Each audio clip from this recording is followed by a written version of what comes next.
Abu Mansur al-Hallaj ialah salah seorang ulama sufi keturunan Persia yang terkenal di kalangan para sufi pada abad ke-9 dan ke-10. Nama lengkapnya ialah Abu al-Mughis al-Husain bin Mansur bin Muhammad al-Baidawi. Namun, lebih dikenal dengan sebutan al-Hallaj. Ia lahir pada tahun 244 Hijriah, 858 Masehi di kota Baida yang merupakan sebuah kota kecil di wilayah Persia. Ia terkenal karena ucapannya yang memicu kontroversi dan banyak ditafsirkan sebagai klaim keilahian, yakni, "Akulah kebenaran, ana al-haq." Masa kecil al-Hallaj lebih banyak dihabiskan di kota Wasit yang berdekatan dengan Baghdad. Ia berada di kota Wasit hingga usia 16 tahun kemudian pergi ke negeri Ahwas untuk berguru kepada seorang ulama sufi besar, yaitu Sahl bin Abdullah al-Tustur. Selepas ia menuntut ilmu di negeri Ahwas, ia melanjutkan perjalanan untuk belajar lagi di Basrah dengan bimbingan Amr al-Maki. Memiliki keinginan dan semangat belajar yang begitu tinggi untuk terus menggali lebih dalam mengenai ilmu tasawuf, ia melanjutkan belajar tasawuf kepada seorang ulama sufi besar di kota Baghdad, Al-Junaid, pada tahun 264 Hijriah.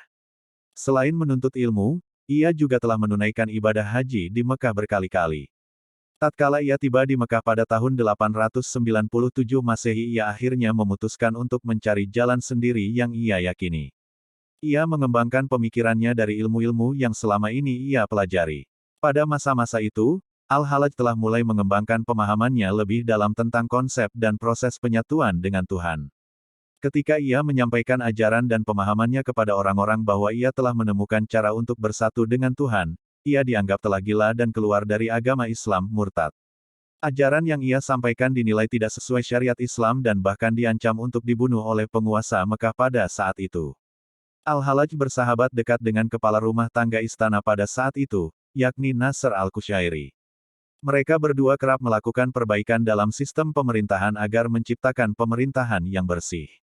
Tak jarang pula mereka melontarkan kritik apabila ada penyelewengan yang terjadi di dalam pemerintahan saat itu. Pada waktu yang sama, mulailah berkembang berbagai aliran tasawuf dan keagamaan. Hal ini semakin membuat pemerintah begitu khawatir atas pengaruh para sufi dalam struktur politik dan kenegaraan. Oleh sebab itu, ucapan, "Akulah kebenaran, ana al-haq" dijadikan alasan penangkapan al-Hallaj dan memenjarakannya. Perkataan tersebut dipandang sebagai bentuk kemurtadan dan tidak bisa dimaafkan. Al-Hallaj telah mengembara ke berbagai kawasan Islam seperti Ahwas, Khurasan, India, Mekah, dan Turkistan. Ia memiliki banyak pengikut yang mendukung ajarannya. Kemudian pada tahun 296 Hijriah, 909 Masehi, ia kembali ke Baghdad dan mendapatkan lebih banyak pengikut. Karya Al-Hallaj. Berbicara mengenai karya dari Al-Hallaj, dikarenakan para penguasa di zaman tersebut yang melarang penyebaran ajaran yang dibawakan oleh Al-Hallaj, maka dilakukanlah pemusnahan pada karya tulisan dan kitab yang ditulis oleh Al-Hallaj. Sehingga hanya satu kitab yang bisa ditelusuri dan ditemukan hingga kini karena disimpan oleh Ibnu Atta, yaitu salah seorang pendukung atau pengikutnya. Judul kitab tersebut ialah Tawasin al-Azal yang berisi ajaran dan pemikiran Al-Hallaj dalam tasawuf falsafi. Ajaran al-hulul yang dipelopori oleh al-Hallaj merupakan pelopor suatu ajaran yang disebut al-hulul. Secara etimologi, kata al-hulul berasal dari bentuk masdar dari fiil, yang memiliki makna, bertempat tinggal di. Sedangkan menurut terminologi, al-hulul merupakan suatu konsep ajaran mengenai proses penyatuan antara sifat kemanusiaan dan sifat ketuhanan. Al-Hallaj ini menyatakan bahwa Tuhan dapat memilih tubuh manusia untuk melakukan penyatuan di dalam tubuh tersebut setelah hilangnya sifat-sifat kemanusiaannya, nasut, yang ada pada manusia tersebut. Al-Hallaj dianggap sebagai sosok yang bertanggung jawab dalam perkembangan tasawuf falsafi dengan ajaran al-hulul yang telah dikenalkan dalam ajaran tasawufnya. Menurutnya, manusia mempunyai sifat-sifat dasar ketuhanan, lahut, di samping sifat kemanusiaannya. Begitu pula dengan Tuhan. Di samping sifat ketuhanannya, Tuhan memiliki sifat kemanusiaan, nasut. Apabila sifat ketuhanan dalam manusia dan sifat kemanusiaan dalam diri Tuhan pada akhirnya dapat menyatu di suatu tubuh manusia, maka inilah yang disebut dengan hulul. Akan tetapi, agar dapat mencapai hingga pada tingkatan tersebut, maka harus dihilangkan atau dilenyapkan dahulu sifat-sifat kemanusiaannya tersebut melalui sebuah proses fana. Al-Hallaj menyatakan bahwa ia telah mampu dan memperoleh pengalaman penyatuan tersebut. Ia menjelaskan pada saat ia telah berhasil berada pada tingkatan hulul, tubuhnya tidak hilang atau menjadi hancur. Akan tetapi, dua wujud tersebut bersatu di dalam satu tubuh. Proses penyatuan ini dapat terjadi dengan cara Tuhan yang turun ke bumi dan memilih tubuh Al-Halaj untuk melakukan penyatuan. Al-Halaj merupakan pelopor suatu ajaran yang disebut Al-Hulul. Secara etimologi, kata Al-Hulul berasal dari bentuk masdar dari fiil, yang memiliki makna, bertempat tinggal di. Sedangkan menurut terminologi, Al-Hulul merupakan suatu konsep ajaran mengenai proses penyatuan antara sifat kemanusiaan dan sifat ketuhanan. Al-Halaj ini menyatakan bahwa Tuhan dapat memilih tubuh manusia untuk melakukan penyatuan di dalam tubuh tersebut setelah hilangnya sifat-sifat kemanusiaannya, nasut, yang ada pada manusia tersebut. Menurut pandangan beberapa kalangan, dari konsep ajaran Al-Hulul ini dapat diambil dua poin. Pertama, berdasarkan untaian kata dan syair-syair penuh cinta yang dikemukakan Al-Halaj, terlihat bahwa Al-Hulul merupakan pemikiran yang berkembang dari konsep mahabbah yang dibawakan tokoh Sufi Rabi'ah Al-Adawiyah.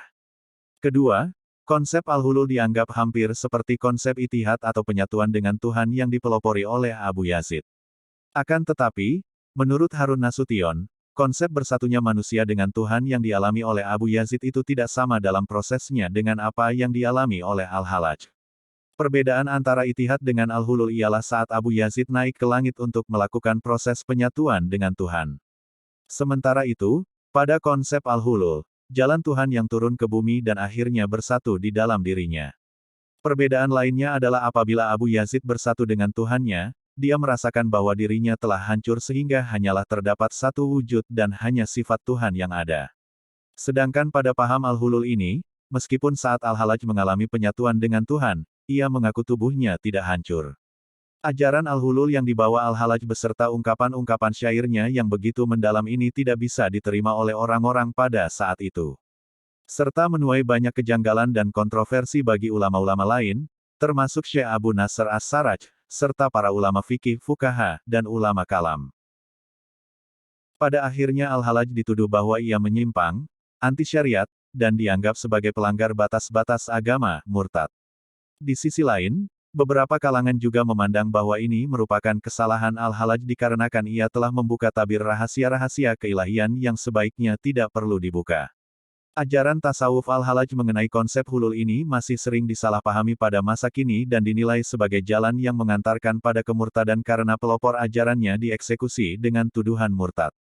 Namun, beberapa kalangan menelaah dengan begitu hati-hati dan memandang bahwa konsep hulul yang dibawakan oleh Al-Halaj ini tidak lebih dari sekadar bentuk luapan perasaan emosional yang Al-Halaj rasakan pada saat ia merasa memperoleh limpahan kehadiran Sang Ilahi.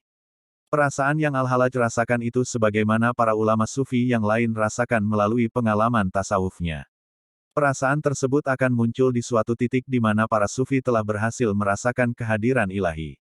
Wafatnya Al-Halaj. Sepanjang perjalanan hidupnya dengan pemikiran dan ajarannya di bidang tasawuf, ia sering keluar masuk penjara disebabkan oleh beberapa pemikiran yang saling bersinggungan dengan ulama lainnya. Karena pemikiran Al-Halaj dianggap keluar dari batas syariat Islam. Saat di penjara, ia dapat melarikan diri karena dibantu oleh salah seorang sipir penjara. Setelah itu, ia melarikan diri ke wilayah Sus di Ahwas. Ia berdiam di kota tersebut kurang lebih selama 4 tahun untuk bersembunyi dan mencari pengamanan bagi dirinya. Selama itu pula ia tetap berpegang teguh dan tidak mengubah pendirian serta pemikirannya tentang konsep Al-Hulul. Beberapa waktu kemudian ia dipenjara kembali selama 8 tahun. Pada tahun 309 Hijriah atau 921 Masehi, para ulama yang berada di bawah kekhalifahan kerajaan Bani Abbas yang dipimpin oleh Khalifah Mutashim Billah, mengharuskan mereka untuk mengadakan persidangan. Persidangan tersebut untuk membahas dan menentukan hukuman yang tepat untuk dijatuhkan kepada Al-Halaj. Akhirnya hasil persidangan menentukan bahwa Al-Halaj akan dijatuhi hukuman mati pada tanggal 18 Zulhijjah. Arberi menyatakan bahwa sebelum proses hukuman mati dilaksanakan, Al-Halaj terlebih dahulu telah dipukuli, dilempari batu, dan dicambuk berkali-kali. Sebelum ia disalib, ia meminta waktu untuk melakukan sholat 2 rakaat terlebih dahulu. Kemudian, ia disalib sekaligus dipotong kedua tangan dan kakinya. Bahkan, lehernya pun dipenggal dan dipancung. Setelah itu, kepalanya dibawa dan digantung di pintu gerbang kota Baghdad untuk dipertontonkan.